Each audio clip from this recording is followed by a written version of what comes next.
Vamos começar. Bom, boa tarde a todos.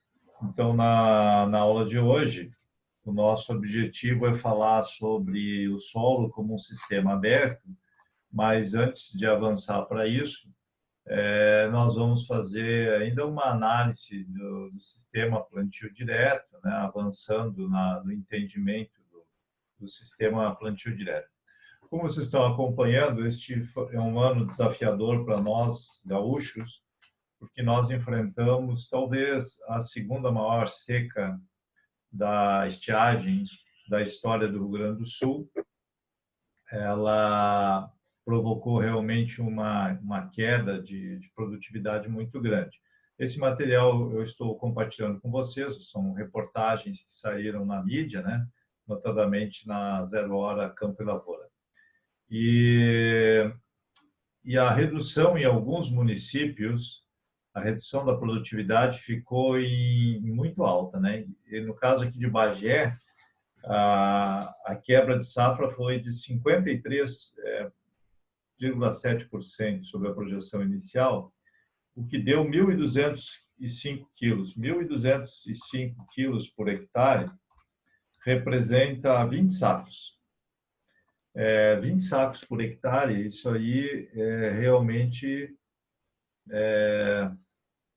paga o arrendamento e mais um pouquinho das despesas. Se nós considerarmos que o custo de produção aí dos produtores fica em torno de 30 sacos de soja, você imagina que com essa produtividade aí você vai ter um prejuízo muito grande. E eles fizeram ainda, né, que várias regiões aqui, né, dividiram o estado. A área de Soledade, né, também teve um decréscimo de produtividade aí de 63%, né, com uma produtividade de 1.200 quilos, quando se esperava colher 3.361 quilos por hectare, que era o projetado para o estado, né? Então, eles fizeram um mapa aqui que eu queria compartilhar com vocês, e esse mapa, então, ele tem o tamanho da quebra espacializado, né? Então, vocês podem observar que regiões que tiveram aqui 50% de quebra, né? Nós temos essa região da fronteira do oeste, né? Fronteira do Rio Grande do Sul. Essa é uma região que ela era de pastagens, foi convertida para a agricultura em sistema de integração, lavoura-pecuária, muitas lavouras também exclusivas para a produção de grãos, e são solos mais arenosos, a fertilidade do solo, ela naturalmente é mais baixa que outras regiões, a armazenagem de água no solo, pela textura mais arenosa, também ela é menor, e é uma região que historicamente sofre tanto com volume de precipitação abaixo da média do restante do estado, como uma distribuição mais regular. No entanto, né, nas últimas safras ela vinha se comportando muito bem, uma região que vinha produzindo bem e se aproximando da região celeiro, que é essa região do Planalto. Mas nessa safra que nós tivemos essa frustração, novamente essa região ela foi muito afetada, né?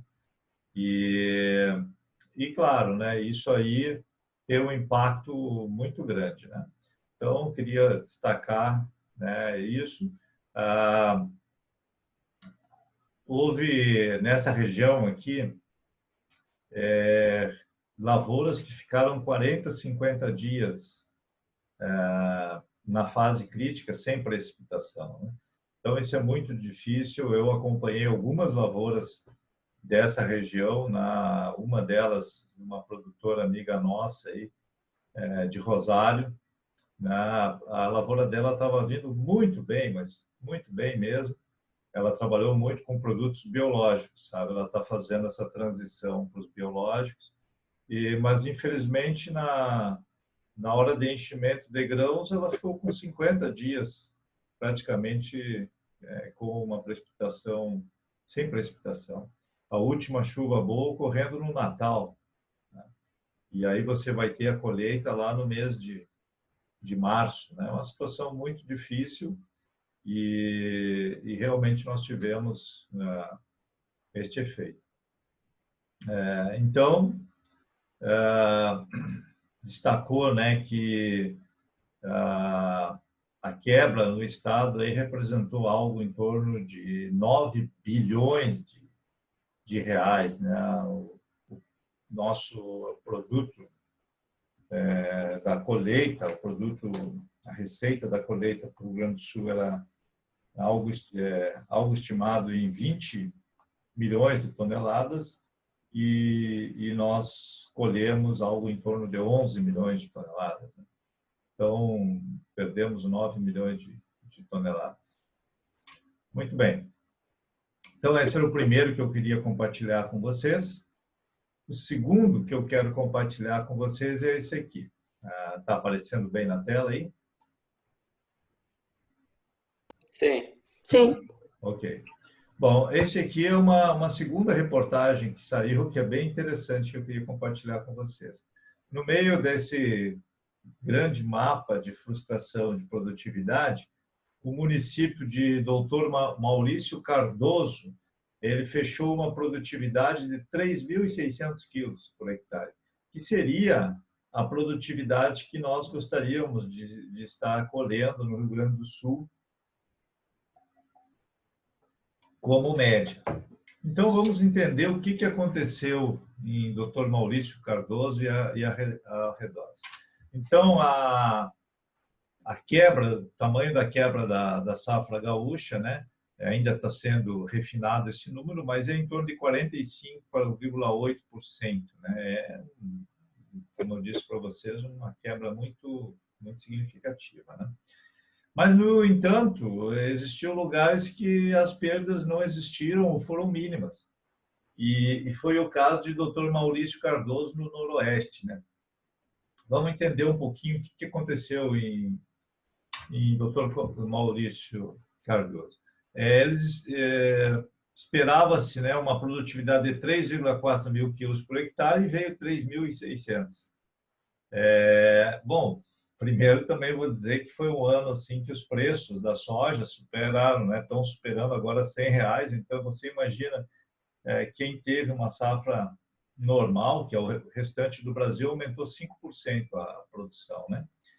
Então, está sendo um ano assim muito bom. Claro que os custos de produção estão muito elevados, mas a comercialização com preços a R$100 a saca da soja é extremamente atrativo. Bom, e aí eles explicam o que aconteceu, né? Nessa região do Noroeste, né? Os produtores, eles cultivam uma área grande de milho antes da soja. E isso deixa um residual grande de matéria seca e também favoreceu a retenção da umidade. Então, o que acontece nessa região? É uma região que você não... Normalmente, é uma região mais quente e você não tem a ocorrência de geadas tardias. Então, no mês de agosto, já é possível semear o milho. Então, o pessoal semeia o milho, um milho precoce, colhe esse milho ainda em dezembro e faz a safrinha, uma segunda safra de soja. Só que essa safra de soja, ela já vem em cima de uma cobertura de milho, que pode estar aportando aí 7 a 8 toneladas de matéria seca. E essas 7 ou 8 toneladas de matéria seca, elas vão ajudar muito a retenção de água no solo, né? Claro que dependendo, ocasionou para eles uma semeadura um pouco mais tardia e talvez o déficit hídrico não tenha coincidido exatamente com um momento tão crítico, mas certamente essa cobertura do solo fez uma diferença grande. Então, eu queria apresentar para vocês esses dois exemplos, né? Porque são muito interessantes. Um outro trabalho vamos ver se eu compartilho com vocês, que vai nessa linha aí, é o que a Fundacept CCGL realizou. Deixa eu procurar ele e já vou tentar mostrar para vocês esse trabalho. Esse trabalho da Fundacept, que ele, graças a Deus, achei rápido. Esse trabalho, ele fez uma análise de como está o seu sistema, a qualidade do plantio direto. Esse é um assunto que, como eu disse para vocês, é muito debatido, né? Da qualidade com que se está fazendo o plantio direto. Alguns autores, o Dr. Denardim, da Embrapa Passo Fundo, outros autores, o Streck, da Emater, eles fazem essa distinção que plantio direto é quando não segue os fundamentos do sistema plantio direto, e sistema plantio direto é quando se faria a rotação. Assim, tecnicamente, talvez seja um pouco difícil defender sistema e plantio direto, mas o conceito por trás disso, que talvez seja mais importante do que a terminologia, é que é o plantio direto com qualidade, o plantio direto que segue os princípios. Bom, então esse trabalho que foi feito pela CCGL, né, mostra que em algumas lavouras as perdas chegaram a 70%. Ao mesmo tempo, foi uma oportunidade para refletir sobre a qualidade do solo.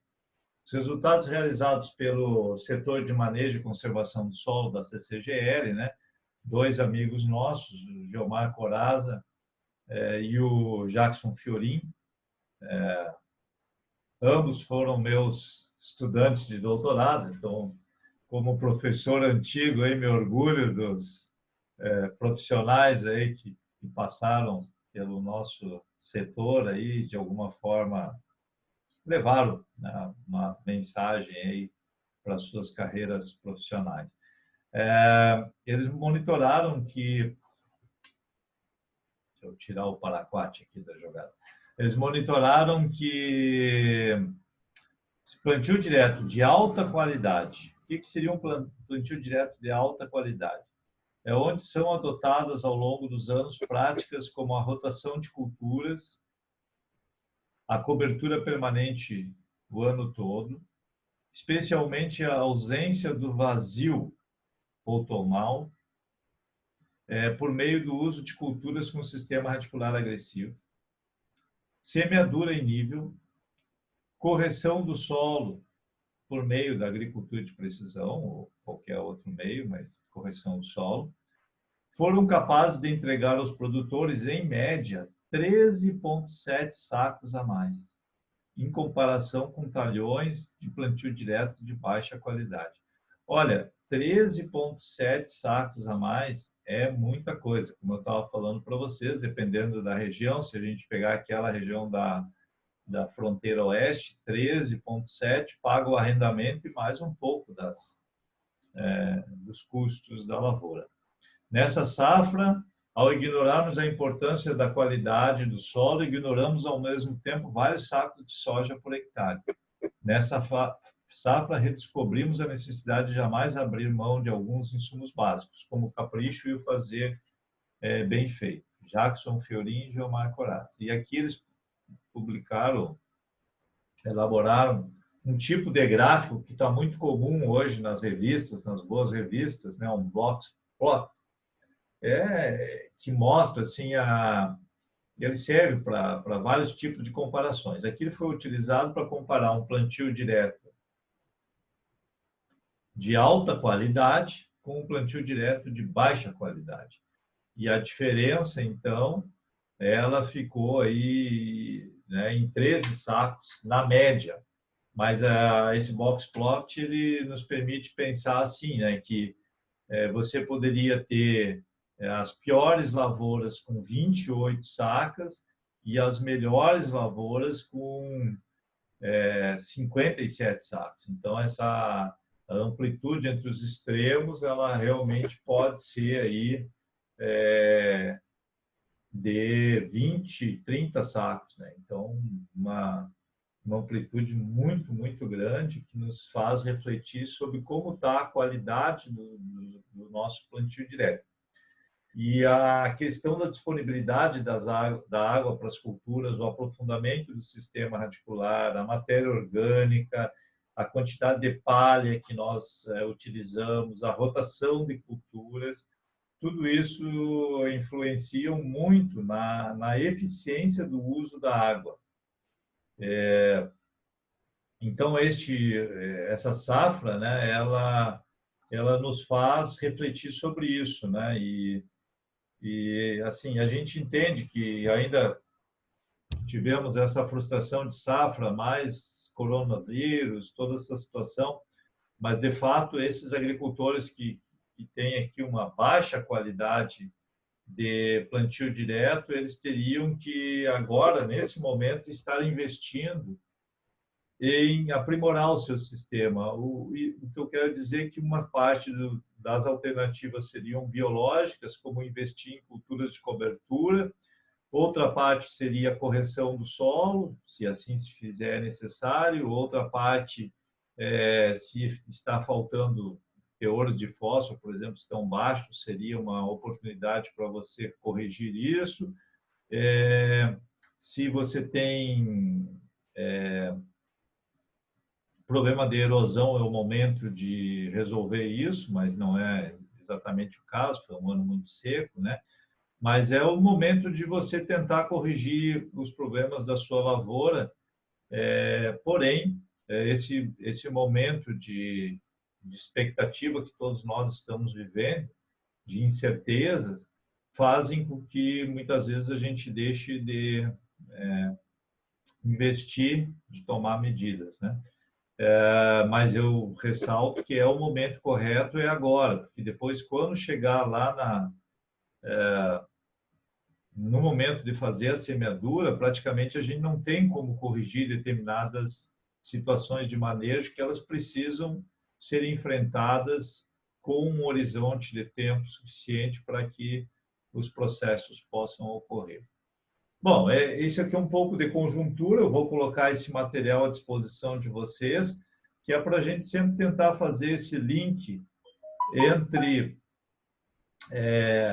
o estudo teórico dos temas com a realidade que a gente está enfrentando. Nesse aspecto, eu gostaria de compartilhar com vocês, então agora eu vou parar essa compartilhação e vou abrir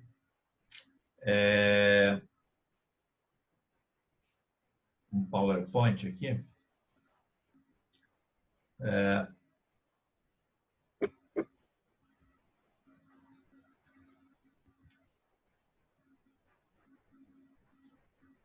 Um minutinho. Com duas situações, né? Uma que a gente já tinha começado a assistir, que era sobre a propriedade, né, do Sementes Aurora, do nosso amigo Maurício de Borto, e eu incluí mais alguns slides sobre o manejo dele. Ele nos mandou esses slides por WhatsApp, né?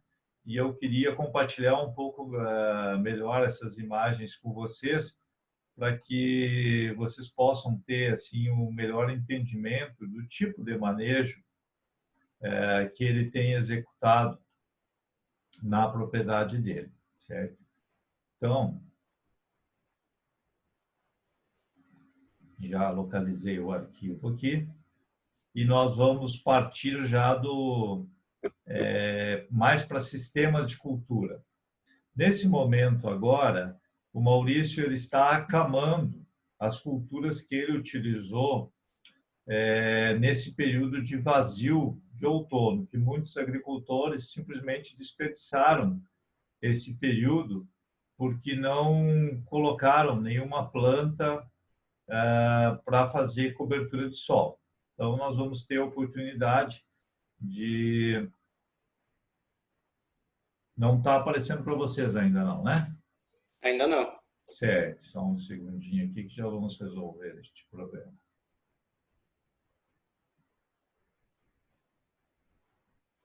Aqui. Muito bem. Lá vai.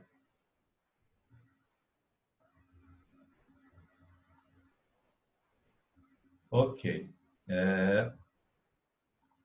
Está aparecendo agora? Agora sim. Sim. Perfeito. Bom, então está aí o Maurício e ele está nos mostrando aí o momento da pós-colheita de soja e a implantação das culturas de cobertura. Então, ele fez um consórcio de plantas de cobertura durante esse período de outono. Ele vem fazendo isso já há pelo menos 3 anos, né? E esse consórcio ele consiste de 3 espécies, né? Consiste do milheto. Essa é uma planta muito utilizada no Centro-Oeste. Discutimos isso na aula passada. Essa é uma planta que ela foi bastante melhorada, né, para precocidade. Então, dependendo do material que você utiliza, né, é um material que tem capacidade de produção em 50 dias aí de 6, 7 toneladas de matéria seca. Material com sistema radicular bastante agressivo, uma planta que no Centro-Oeste ela se caracteriza por ciclar muito potássio. É uma bomba de ciclagem de potássio, como alguns agricultores me reportaram lá no Centro-Oeste, né? Então, uma planta com relação carbono-nitrogênio ampla, o que mantém os seus resíduos protegendo o solo. Aqui nós temos o nabo forrageiro. O nabo forrageiro, a gente considera ele um escarificador biológico. Você vê que aqui, ó, essa primeira raiz, ela sofreu um desvio, né? Ela encontrou uma camada adensada aqui, ela fez um desvio e continuou o caminho dela. Essa aqui também encontrou uma camada adensada e seguiu o caminho dela. Já essa aqui teve um crescimento vertical, né, como nós gostaríamos e projetaríamos. Essa planta, então, falando um pouquinho sobre o nabo forrageiro, né, ela, por ser uma crucífera, tem alta afinidade por enxofre, então ela cicla muito enxofre. Esse enxofre, ele confere ao nabo um aroma característico quando ele é manejado, né, e a gente passa na estrada ou mesmo está na lavoura, você sente um aroma totalmente diferente, que é os compostos de enxofre aí que estão sendo liberados, né? É uma planta também que cicla muito potássio. Eu cheguei a encontrar um carazinho numa lavoura de um amigo, do seu Cornelis Soulier, chegar a encontrar 180, 200 quilos de K2O sendo ciclado pelo nabo forrageiro, então tem uma grande capacidade de absorção de potássio e tem esse efeito de descompactação do solo, né, que muita gente às vezes questiona, mas de fato essa abertura desses bioporos por esse sistema radicular aqui, ele ocasiona um aumento da infiltração de água e uma diminuição da enxurrada muito grande. Tem algum problema com esclerotínia, mofo branco, né? E regiões mais frias, aí Passo Fundo, Lagoa Vermelha, Vacaria, alguns fitopatologistas até nem recomendam a utilização do nabo, né? Mas ele em consórcio, o efeito dele é muito menor, o efeito negativo, né? E finalmente nós chegamos na terceira espécie que foi consorciada, que é o capim-sudão. Então, esse capim-sudão tem sido muito recomendado, né? Porque ele tem um crescimento extraordinário, né? Uma planta muito rústica, uma relação carbono-nitrogênio elevada, né? E então ela é assim, uma planta bem interessante. Então, aqui vocês têm aí mais uma imagem, né, com a gentileza do Maurício, sempre agradecendo assim, o trabalho dele. O Maurício hoje ele faz palestras, participa de eventos, é produtor e nos ajuda também, né, aqui a fazer o nosso trabalho de ser professor, mostrando o que ele está fazendo para e passo, né, com o que ele está fazendo na propriedade dele. Então, aí vocês têm a situação, quanto de biomassa que está sendo adicionado, né? Imagine, né, uma situação como essa aqui, você está aportando aí em torno de 8, 7 toneladas de matéria seca num intervalo de 90 dias. Ele está, essa semana agora, está manejando essa cultura de cobertura e está semeando trigo. É o que ele está fazendo provavelmente hoje, né? Está nessa operação de campo aí. Então, se usa um rolo faca numa situação como essa, aí vocês têm mais um detalhe, né, de como está a cobertura, uma grande ciclagem de nutrientes, um grande aporte de biomassa.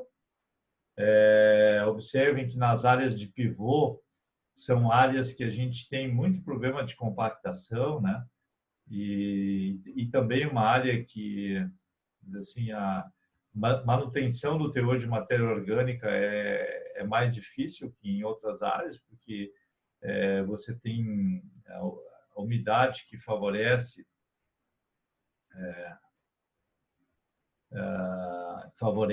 a,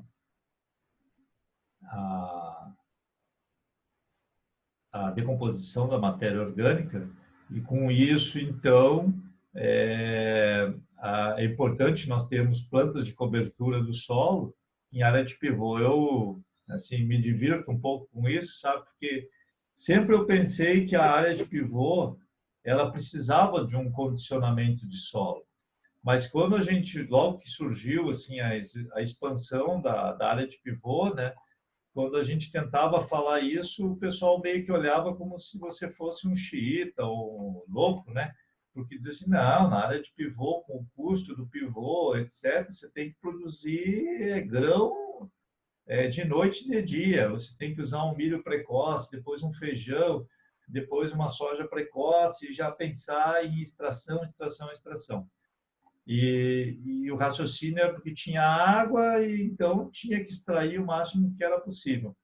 Só que o que aconteceu é que alguns pivôs começaram a produzir igual a área de sequeiro com um custo de produção, com um custo, né, elevadíssimo, ou seja, a eficiência da água que nós estávamos aportando caiu tremendamente. E aí os produtores mais conscientes passaram a entender que não é, porque tem um pivô ou um sistema de irrigação qualquer, não quero, mas você tem uma fonte de irrigação, não é por isso que você possa descuidar do solo, porque o solo não é só água e nutrientes. Ele tem toda uma atividade biológica, uma estrutura de solo, e se for comprometida, é impressionante, mas nem a água, nem os nutrientes que você está aportando vão ser suficientes para segurar a produtividade. Eu sei que o assunto é polêmico, não quero dizer que eu tenho razão absoluta no meu ponto de vista, mas é confortável você ver agricultores que investiram em pivô e que estão agora utilizando plantas de cobertura para condicionar o solo deste pivô. E aí sim, se você tem um solo de alta qualidade, agregando a água, você vai ter o resultado que você espera.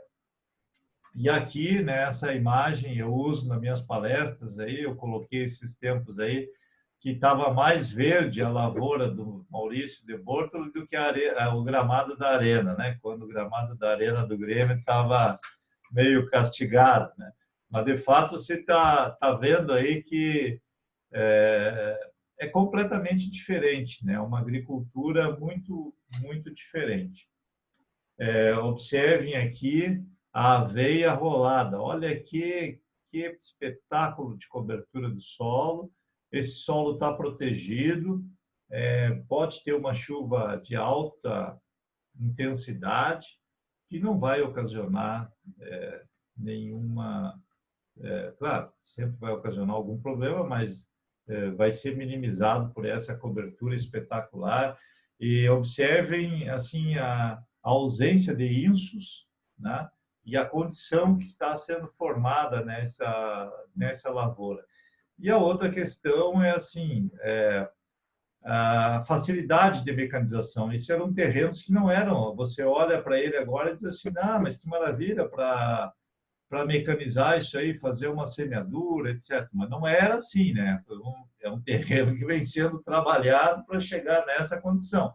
Mas quando chega num ponto que nem esse, agora você imagina aí a parte de mecanização, tudo fica uma maravilha, né? Fica excelente de conduzir uma lavoura nessas condições. Essa imagem aqui, alguém pode olhar e dizer assim, não, isso aí é fora do Brasil, deve ser, né? Mas não, olha que interessante. Usando o rolo faca com RTK, ou DGPS, e você faz esse movimento no sentido de diminuir as manobras na cabeceira. Então, agora ele vem depois fechando esses quadros aqui com o mínimo de manobra para evitar a compactação do solo. Uma imagem espetacular, né? O solo completamente coberto, protegido.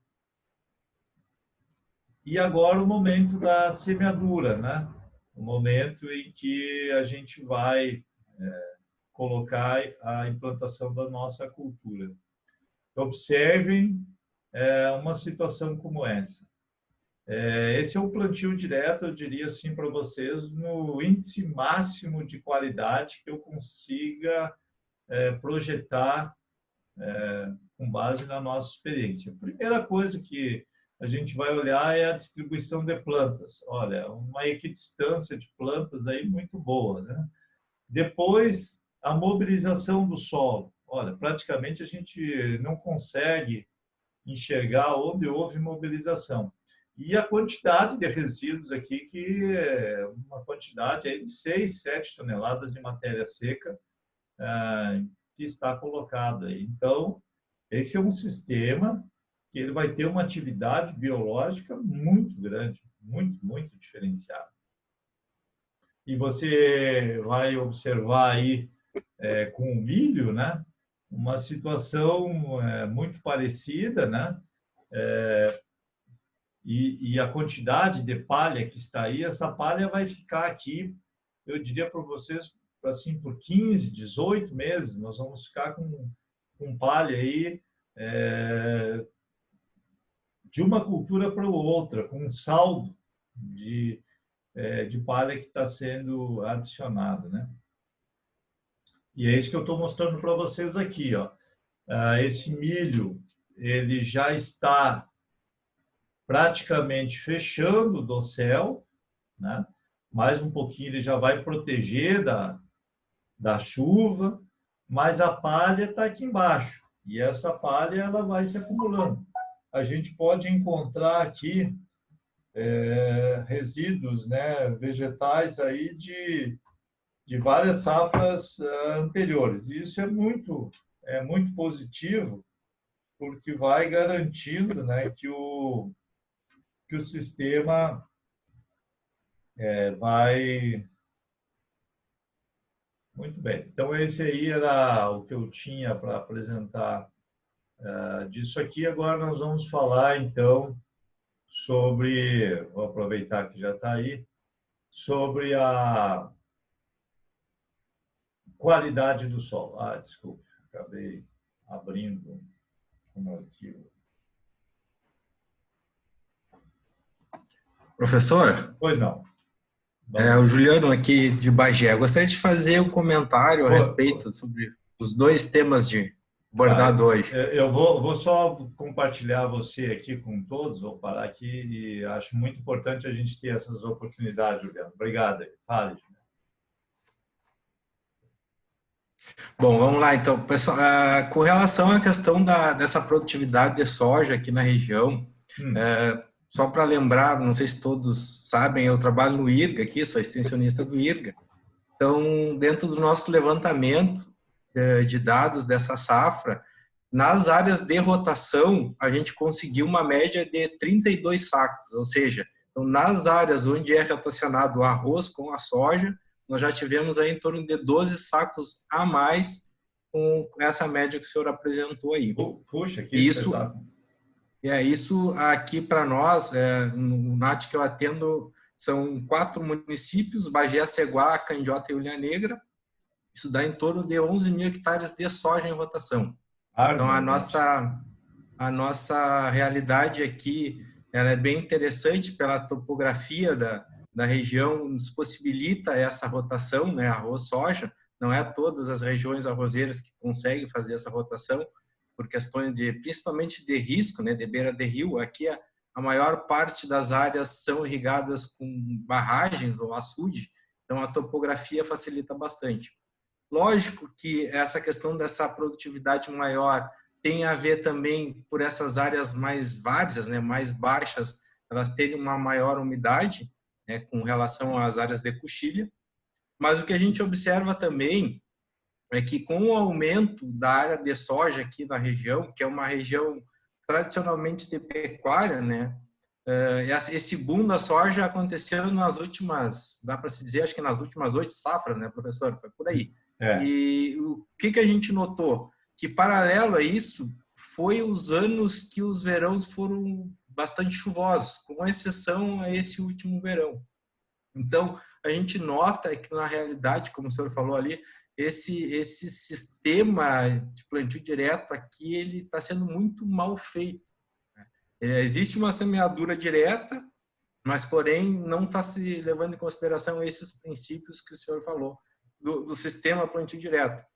Então, a maioria dos produtores, eles são arrendatários de soja, então eles arrendam a área por um período só, eles não têm o domínio, isso de forma geral, né? Eles não têm domínio do campo o ano inteiro, então é só durante o período de verão. Eles entregam esse campo com uma pastagem para o dono da terra, e quem vai ter o domínio da área durante o inverno, o manejo do gado, acaba sendo o dono da terra, que acaba botando um excesso de carga animal, e a gente acaba perdendo, né?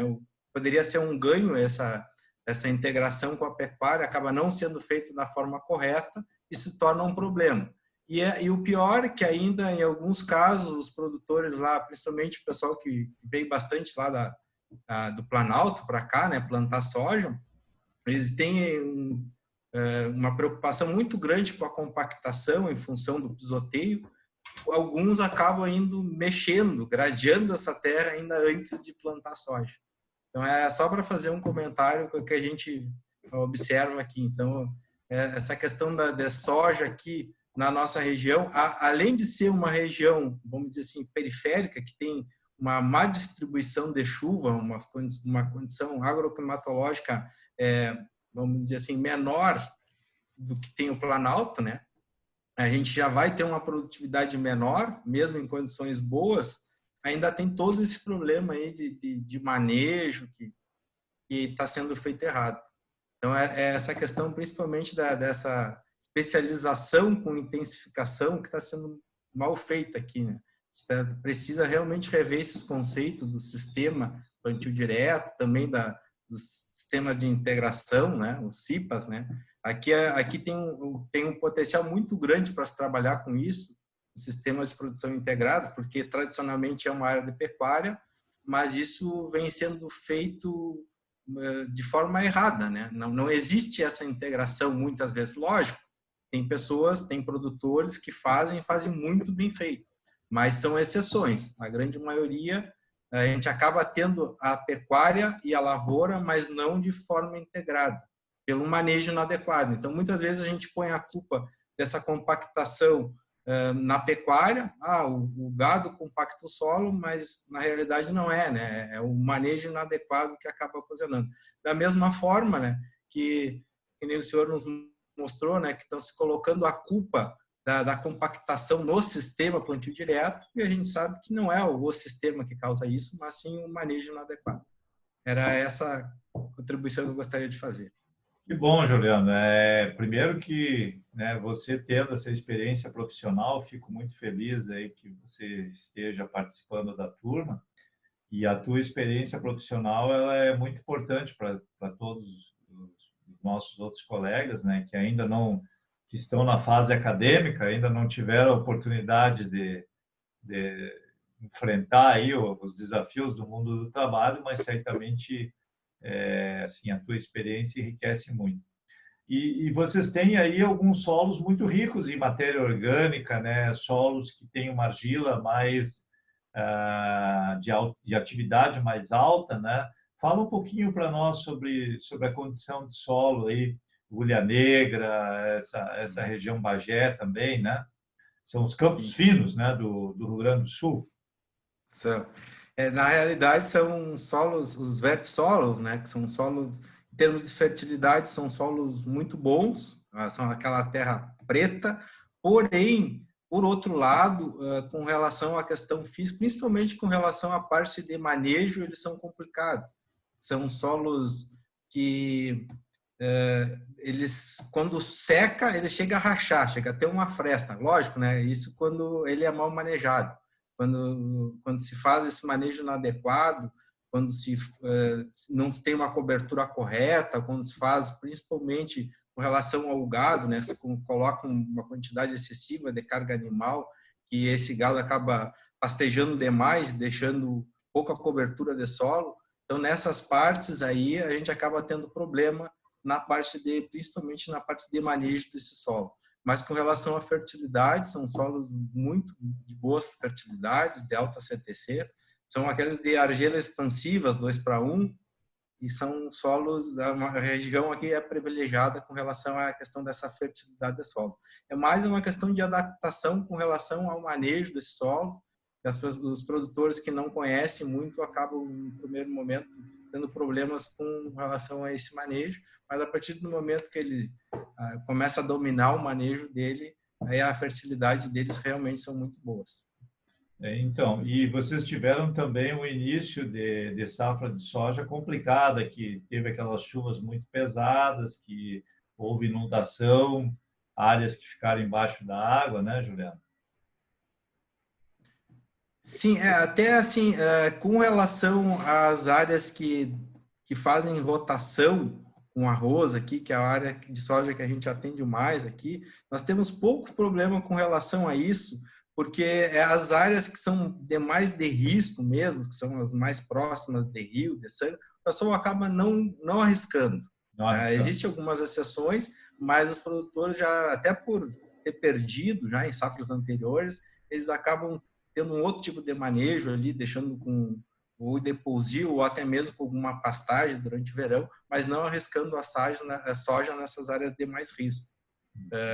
Mas esse ano, falando um pouco da questão do arroz, então esses produtores de arroz, além deles tiveram uma produtividade um pouco melhor com relação ao pessoal da coxilha nas várzeas, né, em torno de 10 a 12 sacos, ainda foi uma safra excelente para a questão do arroz. Em função dessa baixo índice de precipitação, as condições climáticas foram muito favoráveis, principalmente a questão da luminosidade. Então, isso favoreceu a questão da produtividade do arroz. Está saindo agora a média do estado, deve fechar esse ano, acho que em torno de 8.300 quilos por hectare. Puxa, aqui em Bagé foi um pouquinho abaixo da média do estado, mas mesmo assim acho que a segunda maior safra dos últimos 10 anos foi a segunda maior safra. E ficou acima da média. Nós temos uma média aqui das últimas 10 safras de 7.500 quilos, e esse ano vai se fechar em torno de 8.000 quilos, que vai dar 10 sacos acima da média. E, paralelo a isso ainda, o preço está bem favorável, né? O produtor acabou plantando com um dólar a R$4 e colhendo com um dólar a 5,60, 5,50. Isso favoreceu bastante a questão do preço do arroz. Teve produtores que venderam arroz acima de R$60. Se falou até em R$70 no Porto. Está sendo um ano muito bom com questão à rentabilidade da cultura do arroz. Você sabe que eu andava meio cabisbaixo, aí disse, puxa, um ano difícil, e aí uns colegas que trabalham com mais economia, né, economia agrícola, disseram, olha, vai ser um ano muito forte para a agricultura, assim que passar essa pandemia aí, a gente vai ver que o agro vai ser o setor que menos sofreu com a pandemia e vai ser o primeiro setor a reagir da pós-pandemia, né? E isso é bom, porque a gente tem, assim, às vezes, muito essa visão dessa estiagem que nós enfrentamos, mas, de fato, o agro vai reagir muito, muito rápido. Essa é a nossa esperança. Bom, obrigado. Acho que foi muito, muito positivo. Como eu disse para vocês, nós já estamos chegando a um acúmulo de aulas aí que vão nos permitir a gente fazer algumas sessões de bate-papo. Eu vou colocar os materiais para vocês, para leitura, que eu achei aí sobre plantio direto. Um deles, da Embrapa, é 500 perguntas e 500 respostas sobre plantio direto. Então, você imagina, né? Com 500 aí, alguma deve satisfazer a curiosidade de vocês. É um material da Embrapa, um compilado, e da própria Embrapa tem uns 2, 3 materiais, então, assim, sobre a história do plantio direto, e aquele material da Emater também, contando os programas de conservação do solo que ocorreram no estado, que vocês podem, assim, ter esse material numa hora de um concurso. Ele é sempre importante, né, para a gente entender que todo o movimento ele ocorre porque a sociedade, porque um conjunto de agricultores, pelos institutos de pesquisa, de extensão, todos eles convergem, né? Às vezes para uma mudança de postura com relação ao manejo que se está adotando. O Juliano falou muito bem sobre essa questão da integração lavoura-pecuária, né? Ela tem, assim, uma potencialidade tremenda, né? Mas quando o agricultor, muitas vezes, ele tem que entregar a área no inverno para o proprietário, que é o pecuarista, né? O produtor ele perde o controle da área e muitas vezes, né, o pecuarista acaba utilizando uma lotação de animais maior, acaba não retirando os animais com antecedência, não respeitando a altura de corte, e tudo isso acaba tendo prejuízos para os dois lados, né? Mas está mudando, né, Juliana? Assim, eu trabalho com um produtor, como eu estou deixando esses vídeos livres aí na internet, né? Às vezes alguns produtores não entendem bem o que a gente está fazendo, mas é uma aula, né? Às vezes o produtor colocou lá, se vocês olharem aí nos comentários lá no canal, não trataram nada de compactação de solo, eu quero saber sobre compactação de solo. Não, mas a aula não era sobre esse assunto, né? Mas esse produtor, amigo meu, é de uma granja muito importante, uma fazenda muito importante, né, em São Gabriel, a Santa Eulália, que ela é uma referência, né? E você sabe que esse ano, então, o produtor disse assim, puxa, a gente não conseguiu manejar bem a pastagem no inverno e a gente notou que houve um prejuízo na produtividade em função disso. E esse ano, então, ele pretende adotar práticas de retirada dos animais, fertilização da pastagem, respeitar essa quantidade de 3, 4 toneladas de matéria seca para realmente ver até onde que a produtividade da soja responde a essas boas práticas. Muito bem. Então, agora eu vou compartilhar com vocês aquilo que eu queria mostrar. Bom, sobre esse tema de qualidade do solo, o solo, ele é um sistema aberto. O que quer dizer isso que é um sistema aberto? Um sistema aberto, ele sofre, ele se organiza em função dos fluxos de energia e de matéria que passam por ele. Quer dizer assim, a gente vinha com o manejo de plantio direto, de rotação, etc., e aí chega um ano que a gente descuida de tudo. A gente coloca uma alta lotação de animais, deixa o solo compactar, etc. Então, nós podemos ter uma regressão Ou o contrário, né? Nós vimos de um manejo pobre e aí a gente resolve fazer a virada. Então, o solo, ele depende muito, ele se organiza muito em função dos fluxos de energia e matéria. Quando você vê, por exemplo, o produtor Maurício de Bortoli usando o outono para produzir aquela quantidade de matéria seca, é fácil você pensar que aquilo ali vai ter um reflexo positivo nas próximas culturas que ele vai ter.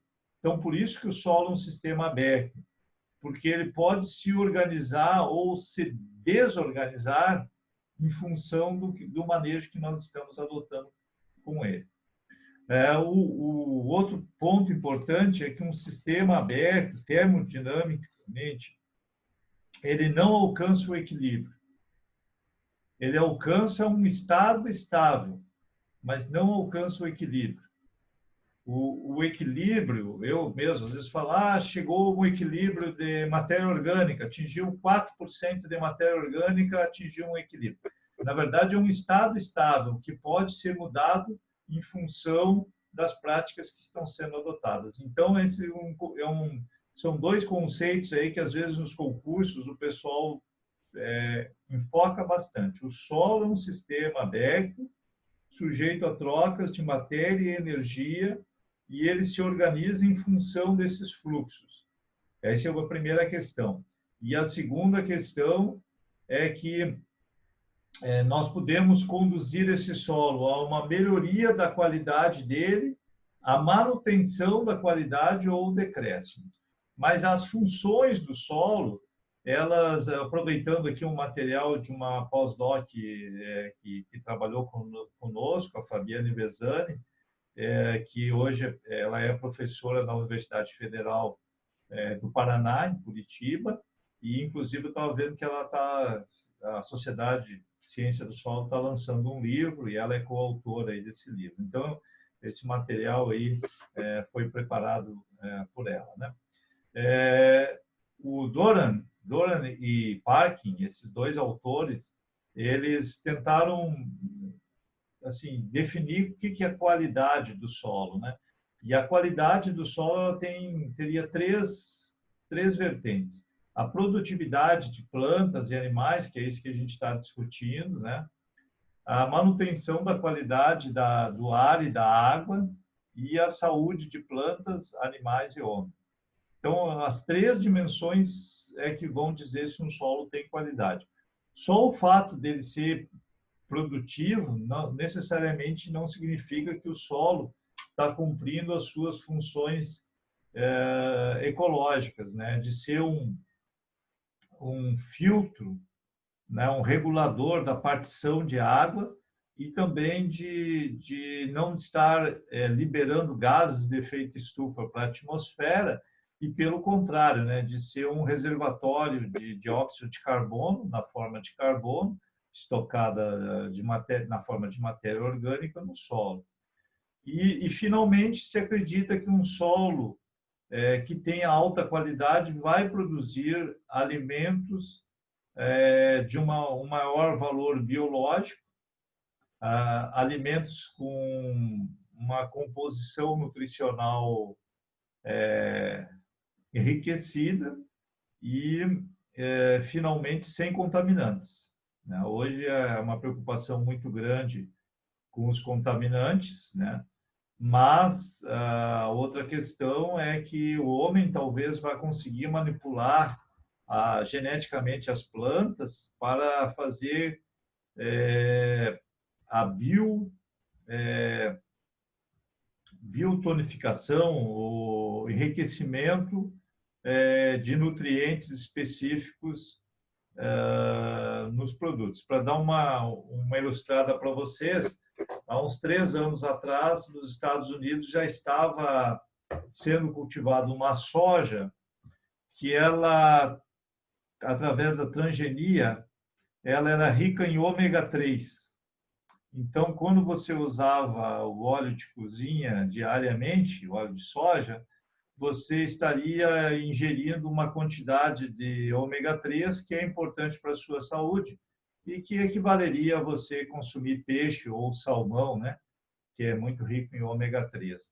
Então, o homem pode manipular aí futuramente as plantas, visando a que, ao você consumir um determinado alimento, você está fazendo uma composição da sua dieta visando a ter uma maior saúde. Mas evidentemente que a maior preocupação hoje é com os contaminantes que nós possamos ter nos nossos alimentos e com a qualidade da água e do ar. Então, essas três dimensões, elas têm que ser contempladas na qualidade do solo. Mas aí, dentro desse assunto, é muito comum a gente explorar, assim, quais são as funções do solo. Então, como agrônomos, claro, e me perdoe se alguém é engenheiro agrícola, etc., não é restrito aos agrônomos, né? Ou zootecnista, enfim, engenheiro florestal. O solo é o meio de crescimento para as plantas, né? É ali que é o habitat, é o ecossistema, né? É o ambiente das plantas. Mas ele também é responsável pela partição da água no ambiente, né? Então, a influência do homem pode fazer com que nós tenhamos um maior escoamento superficial ou um menor escoamento, né? Pode ser responsável pela carga de sedimentos aos cursos d'água. O solo ele é importantíssimo para a ciclagem de elementos, a gente sempre fala isso, ciclagem de nutrientes, mas de fato é de elementos como um todo, né? Alguns elementos que nós adicionamos ao solo, como impurezas, como resíduos dos nossos produtos, o ideal é que esses elementos, se eles forem xenobióticos, xenobiótico é tudo que vai contra a vida, que esses produtos eles permanecessem de uma forma não ativa, né? E a matéria orgânica, a formação de quelatos, tudo isso é muito importante para minimizar a disponibilidade desses elementos para as plantas, para os animais e, finalmente, para o homem, né? Então, quando você tem, por exemplo, um solo que ele, por alguma razão, ele fica contaminado com chumbo, com metal pesado, né? Com chumbo, com prata, com N metais pesados, aí a preocupação é que as plantas possam absorver esses metais pesados, o animal possa consumir essa pastagem e isso chegar ao homem. E se isso claro que a contaminação ela é cumulativa, né? Não vai ocorrer num primeiro momento, mas você se alimentando regularmente de um alimento produzido nessas condições, você pode ter um nível alto de intoxicação, né? E, finalmente, servir como um tampão ambiental. Então, um solo, ele assim, uma das funções é ele regular situações de estresse, né? O solo contribuir para amenizar essas questões de estiagens, de enchentes, de situações de eventos extremos. Um solo de melhor qualidade, o que eu quero tentar associar para vocês assim, ó, um solo de alta qualidade, ele vai ter uma tolerância, uma adaptação melhor a eventos extremos. E isso se enquadra muito na questão desse cenário de mudanças climáticas, ou de mudança climática, como queiram, e a ocorrência de eventos extremos. Então, se acredita que, num cenário de eventos extremos, os solos mais degradados serão os que sofrerão mais. E a gente chama isso, na ecologia, na biologia, de resiliência. Nós temos que ser, o solo tem que ser resiliente. Nós agora temos que ser resilientes com essa pandemia. E o nosso solo tem que ser resiliente a situações de eventos extremos, como uma enchente ou como uma seca. Alguém vai pensar assim, tá, professor, mas eu não estou conseguindo entender como que o solo vai ser resiliente, como que ele vai funcionar como um tampão ambiental. Bom, alguns exemplos seria assim, numa estiagem, há uma atividade biológica, ela é comprometida. Então, esse solo, ele praticamente vai ficar como um solo com uma atividade muito baixa. Mas aí, quando cessa a ocorrência desse evento, a atividade, a diversidade biológica, ela volta muito rapidamente à sua condição original. E desta forma, o potencial produtivo. Agora, você tem alguns eventos que eles podem ser disruptivos. Eles podem ocasionar um desequilíbrio tão grande que, cessado aquele evento, o solo não volta à sua condição original. Ele volta para uma condição num patamar inferior. Então, esse sistema é menos resiliente. Assim, a literatura ela é muito farta sobre isso, eu não vou cansar vocês demais com isso, mas o pessoal tem alguns livros que tratam isso de climate smart, sistemas inteligentes em termos de adaptação ao clima. Então, certamente, aquele manejo que o nosso amigo Maurício está fazendo, o que aconteceu lá em Doutor Maurício Cardoso, o que aconteceu na região de Bagé, com a rotação arroz, soja, e tendo toda aquela palhada de arroz, né? Adicionada ao solo, e depois a soja se beneficiando e da própria rotação, insumos diferentes, todas essas questões, isso fez com que o sistema ficasse mais resiliente, né? E a questão que preocupa é que o solo degradado, ele é o que mais sofre com as condições ambientais. Então, essas funções do solo é muito importante vocês terem elas bem claras. O solo tem funções produtivas, tem funções ambientais, né, e ecológicas. A gente poderia colocar aí, o solo é a base de diversidade. A gente costuma dizer que numa colher de sopa tem mais biodiversidade do que em toda a superfície da Terra, né? Então, o solo também é uma fonte de diversidade genética muito grande, de vida, e que precisa ser preservado. Com relação ao meio de crescimento para as plantas, né, nós estávamos falando da fertilidade do solo, da matéria orgânica, que é muito importante, e da macroagregação. Isso é relevante, né? A macroagregação, porque existe uma relação entre a água e o ar. Essa semana aí me surgiu um questionamento se existia alguma maneira de medir o oxigênio no solo. Eu respondi para o agricultor que fez essa pergunta. Eu imagino assim, hoje uma das coisas que se está analisando é o oxigênio no sangue, a nossa capacidade de oxigenar, né? Porque o coronavírus ele afeta o sistema respiratório, daqui a pouquinho você já não consegue mais oxigenar. O solo também ele precisa de muito oxigênio. Só que a gente não mede o oxigênio direto como a gente pode fazer com o nosso sangue, né? E até os celulares aí fazem isso para nós. A gente mede o nível de estresse e a oxigenação do nosso sangue, né? Quanto está saturado de oxigênio. Mas no solo, a gente faz isso através da macroporosidade. Então, a macroporosidade ela é importante para a infiltração de água e para a aeração.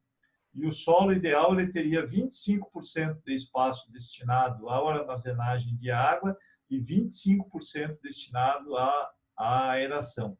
Quando o solo se compacta, o solo compactado ele vai ter uma armazenagem menor de água, então na seca ele vai sofrer mais, e por outro lado ele tem um espaço menor para o ar. em excesso de condição de umidade e falta oxigênio para as plantas e para os organismos.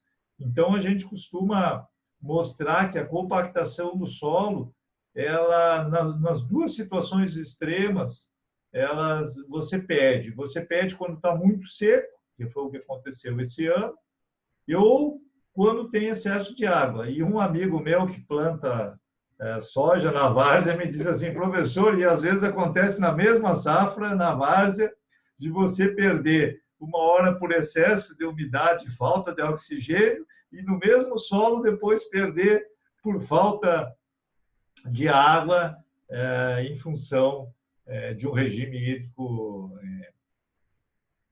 desuniforme. Evidentemente que o lençol freático da água na várzea mais próximo das raízes é um fator importante a ser considerado, e a questão da matéria orgânica e da própria argila, né, que elas ajudam a essa retenção da água, né? E é claro que depois, quando o solo vai ficando muito seco, essa água fica com uma energia muito alta e a planta já não consegue aproveitar.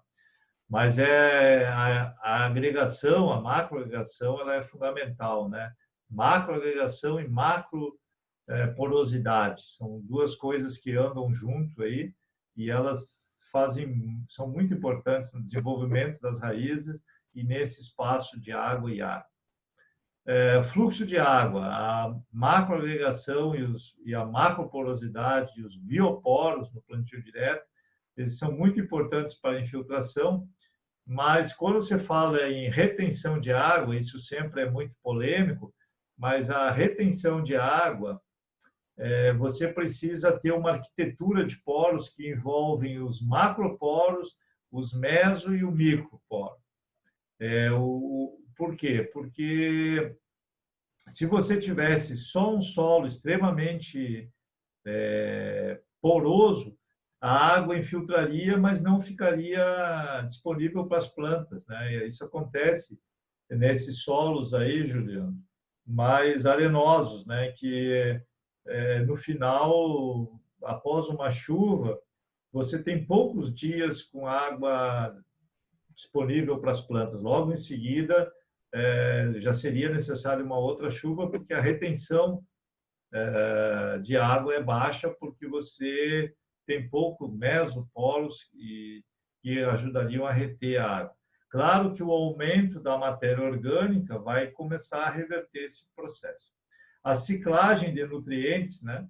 E eu estava falando para vocês dessa função da matéria orgânica de complexar, né? Especialmente metais, né?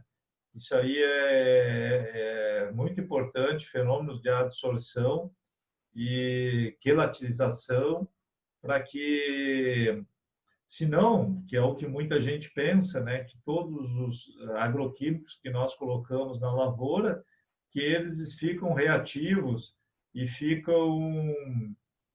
e impactam o ambiente, né? Claro que eles têm um efeito no ambiente, mas esse efeito não é tão simples, é muito complexo todas essas coisas, né?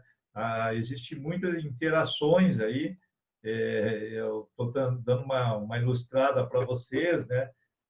O professor Heiss, lá nos Estados Unidos, que foi meu orientador, né? E uma vez orientador, continua sempre orientador, né? Tem uma relação assim de aluno-professor com ele, né? E ele fez um trabalho uma vez com herbicidas, sabe? E o interessante é que alguns herbicidas promoviam a atividade biológica em vez de diminuir ela. Então, depende muito da molécula que você está aportando ao solo e depende das reações, das transformações que essa molécula vai sofrer. Mas a matéria orgânica, ela tem essa capacidade de complexar, e isso é muito importante.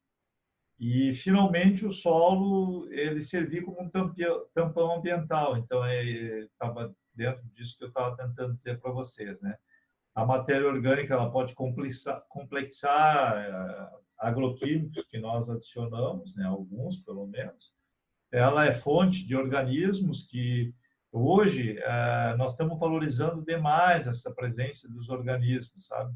Acho que nós vamos entender nas próximas décadas aí o papel desses organismos e há um espaço muito grande para nós nos beneficiarmos através da inoculação de organismos na fixação biológica de nitrogênio, que já se tem uma boa experiência, mas na supressão de doenças do solo e na solubilização de alguns nutrientes, né? E no próprio desempenho fisiológico das plantas. Então, há um espaço bastante grande aí para nós termos uma melhoria grande, né? Quando se recupera o teor de matéria orgânica. Muito bem. Mas como que o solo atinge qualidade, né?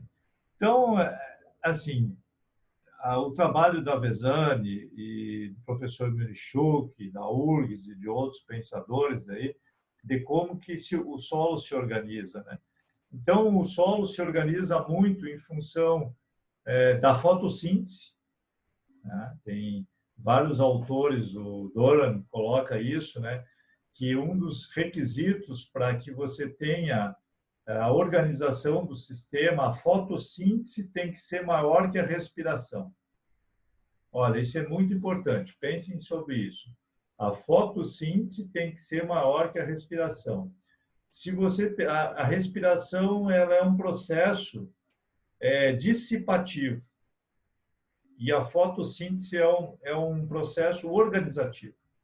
Então, se você consegue ter fotossíntese maior no seu sistema de produção, maior do que a respiração, você vai organizar o sistema. E aí, quando você imagina aquela situação lá, de você ter uma fotossíntese de 6 toneladas pelo consórcio de milheto, capim-sudão e sorgo, você vai estar aportando uma energia muito positiva ao solo, né, na forma de carbono.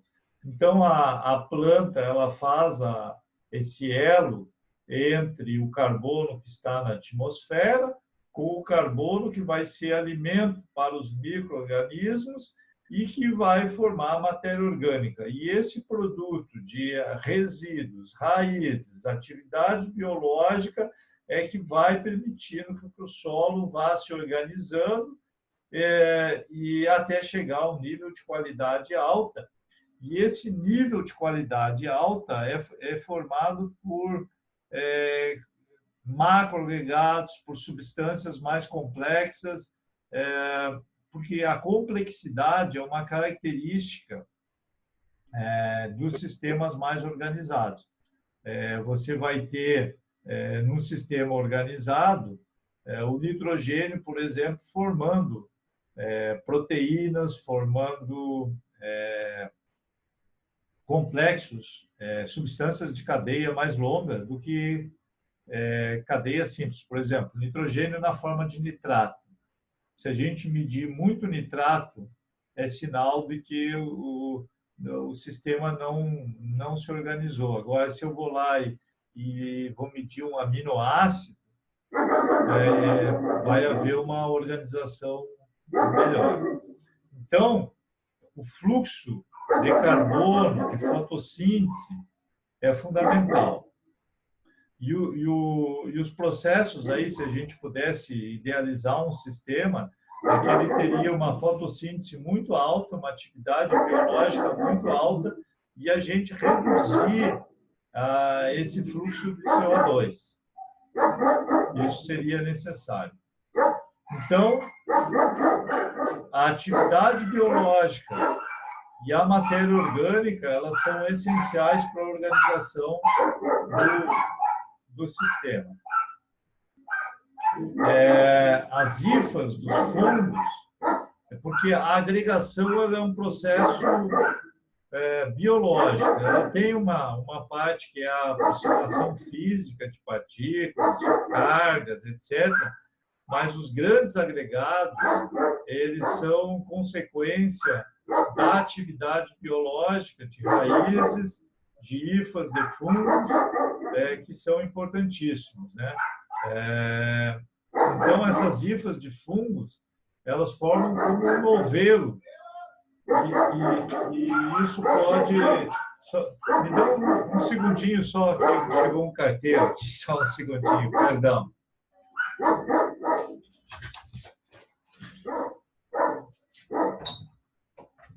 Opa!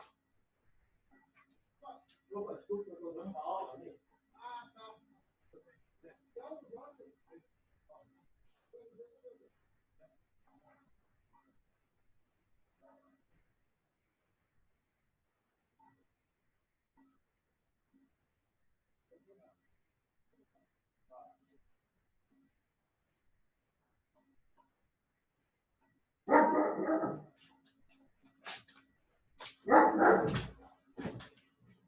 Alô? Voltei aqui, o carteiro já entregou a encomenda. Muito bem. Agora falta o meu cachorro parar de latir aí. Bom, onde é que nós estávamos aqui? Na qualidade do solo. Aqui. Então, estão acompanhando aí? Sim. Tá. Então, a agregação do solo é um processo biológico, porque ele depende das raízes e depende também muito dos micro-organismos que estão envolvidos, notadamente os fungos. Quando você tem palha, o fungo ele gosta de umidade e temperaturas mais baixas. Então, no plantio direto, agora no inverno, é uma prática que eu mostrava bastante para os produtores, eu tirava a palha assim e o solo estava branco, né? Aí eu dizia, olha, isso aqui são fungos.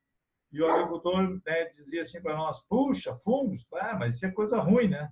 Eu disse, não, esses fungos são fungos benéficos. Esses aí promovem a agregação do solo. O solo está ficando melhor. Um solo de nível de organização alta, ele é mais resistente à erosão, ele tem uma maior infiltração e retenção de água, então a partição da água é melhorada. A questão dos nutrientes, né? Então, as perdas por lixiviação vão ser menores, complexação de compostos, né? Disponibilidade de nutrientes, diversidade de organismos e, finalmente, o que nós gostaríamos é que o desempenho vegetal seja melhor. Então, isso ocorre em solos de alta organização. E o pessoal definiu isso como propriedades emergentes. Esse é um termo um pouco polêmico, mas a literatura tem aceito. Eu queria que vocês se familiarizassem com esse termo, propriedades emergentes. Que diabo de propriedades emergentes são essas, né? Perdoem o linguajar aí, né? Mas seriam propriedades que não se manifestam se o solo não tivesse atingido aquele nível de qualidade. Então, por exemplo, alta infiltração de água, 80 a 100 milímetros. Bom, mas se o solo não tiver uma estrutura, uma organização, ele não vai ter aquela condição. Ou uma ciclagem de nutrientes muito elevada, uma biodisponibilização de nutrientes muito elevada, né? Se não tivesse aquela qualidade, você não teria esse efeito. Ou a ocorrência de pragas e doenças. Tem anos que você tem favorecimento de determinadas doenças ou pragas, e naquele ambiente você não vê esse aumento populacional. Por quê? Porque a população dos organismos estava diversificada e houve uma supressão de patógenos, né? Então, por isso, essas propriedades são chamadas emergentes, que elas emergem, elas aparecem, mas elas só aparecem no nível de qualidade alta. Isso vale para tudo, viu? Inclusive para a nossa vida. E quando a gente está num bom momento, aí, bem equilibrado, a gente espera que a gente tenha um aprendizado muito rápido, que a gente possa passar por situações de estresse que às vezes são inevitáveis na nossa vida, mas sem um grande abalo, né? Então, uma pessoa equilibrada, ela vai enfrentar situações difíceis com um tipo de comportamento, né? E uma vez cessada aquela situação difícil, as pessoas se recuperam rapidamente. Uma empresa pode passar por isso. E um ambiente de produção, ele se comporta dessa forma também. Por isso que o solo é vivo, né? Ele guarda uma relação muito grande com os seres vivos. E as propriedades emergentes estão dentro desse conceito. É bem importante isso, gente. E aí, o solo, ao longo do tempo, ele pode se organizar para alcançar alta qualidade e as relações elas são não lineares. Isso é muito importante. A gente sempre pensa que as relações do solo elas são lineares. Eu boto 20 quilos de P2O5, eu produzo 2 toneladas. Eu boto 40 quilos de P2O5, eu produzo 4 toneladas. Eu boto 60 quilos de P2O5, eu produzo 6 toneladas. Não é assim. O solo ele se organiza por relações não lineares. E isso aqui eu gosto muito de refletir sobre isso, porque você começa lá, vamos dizer assim, Juliano pegou uma área lá que era mal manejada a pastagem e os animais ficavam em alta lotação por muito tempo na pastagem, não tinha diferimento, não respeitava a umidade, todas aquelas coisas. Aí ele começa a fazer um manejo adequado, um manejo correto.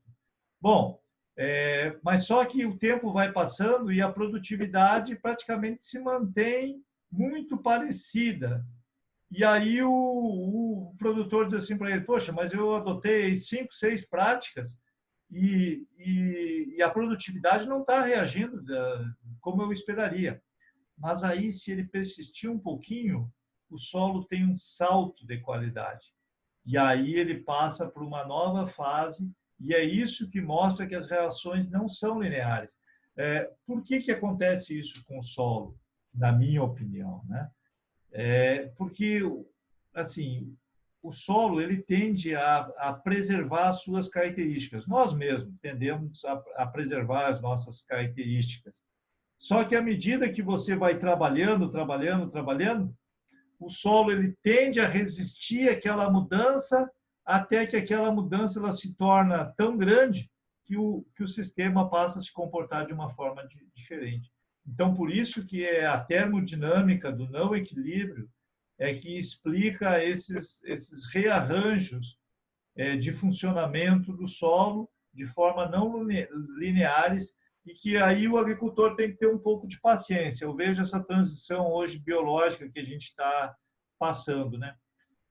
Se você vai conversar com uma pessoa que fez a transição biológica, ele vai te dizer assim, olha, professor, eu talvez não tenha colhido mais, mas eu estou acreditando que eu tenho que manter isso durante algum tempo para mim poder ver a diferença.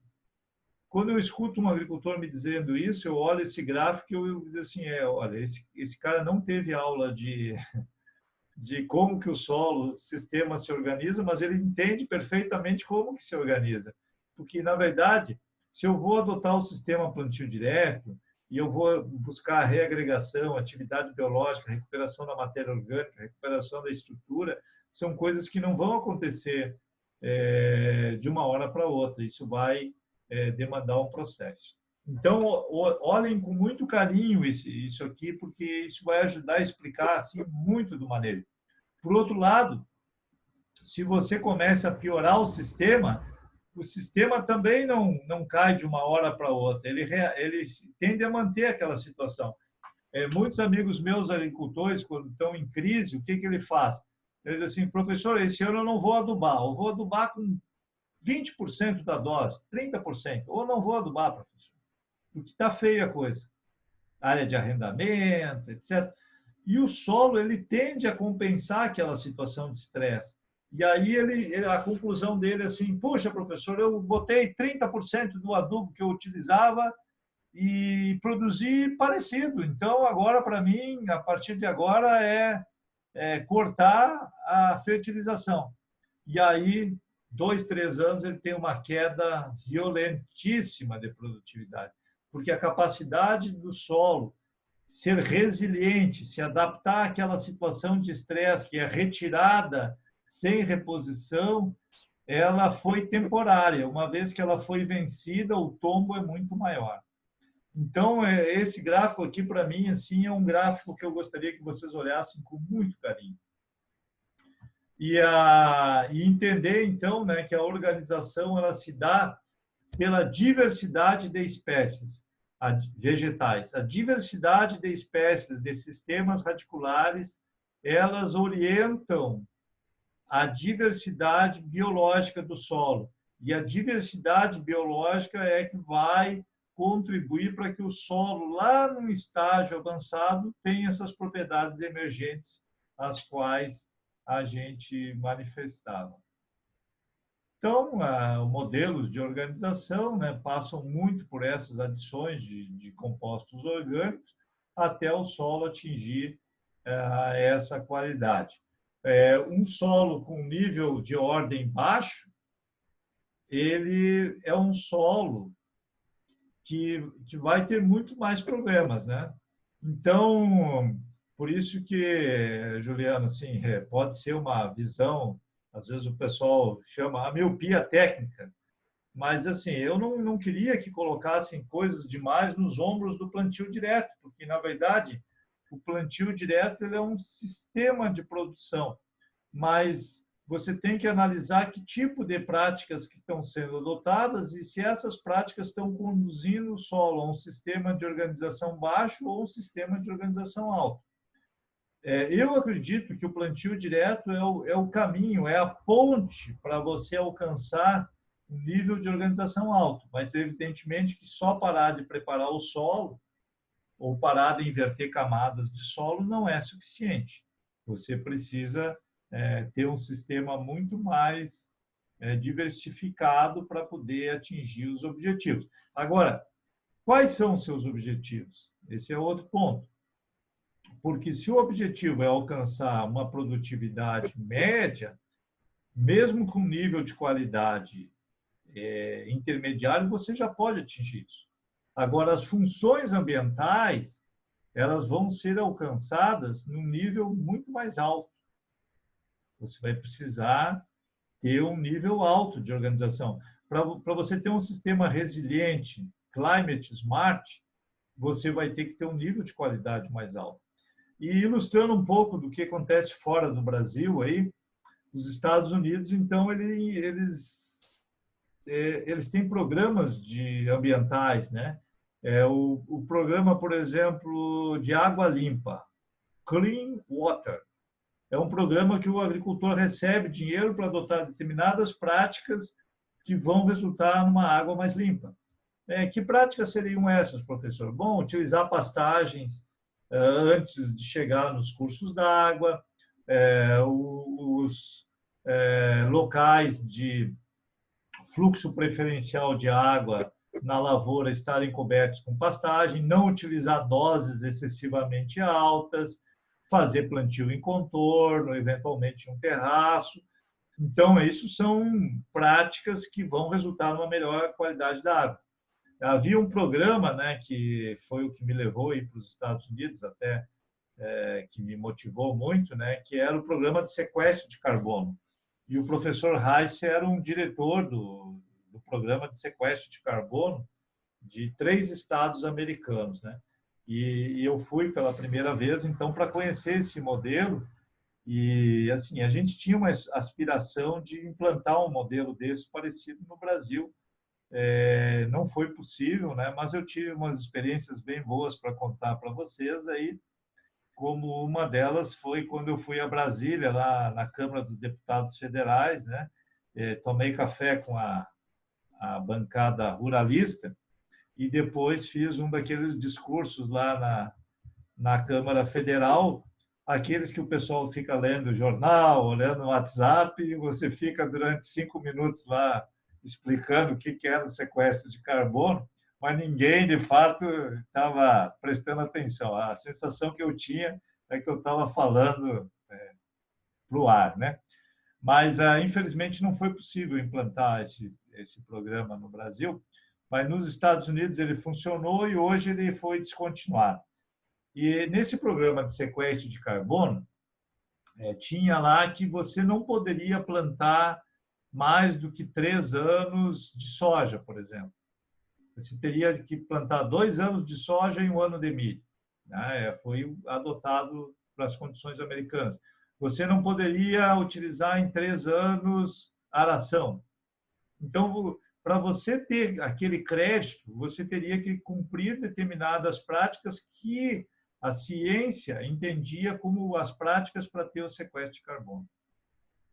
Então, queria mostrar para vocês que os serviços ambientais, essa é uma ideia que eu tenho, uma visão, pode ser que eu esteja errado novamente, mas para ela ser implantada mesmo, vai ter que ter algum tipo de incentivo, porque se você pensar só na produtividade, você tem produtividades razoáveis sem ter funções ambientais muito sofisticadas, né? Isso seria um nível de excelência do solo, de propriedades emergentes, que para adotá-las você teria que ter algum tipo de incentivo. É uma visão pessoal minha, né?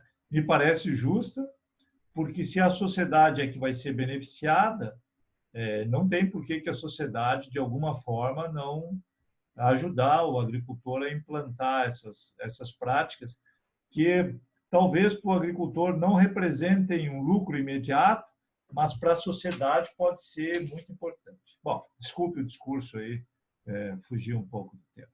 Bom, então o que eu tinha para mostrar para vocês sobre qualidade do solo era isso. A aula foi bem importante, viu, gente? Sumarizando.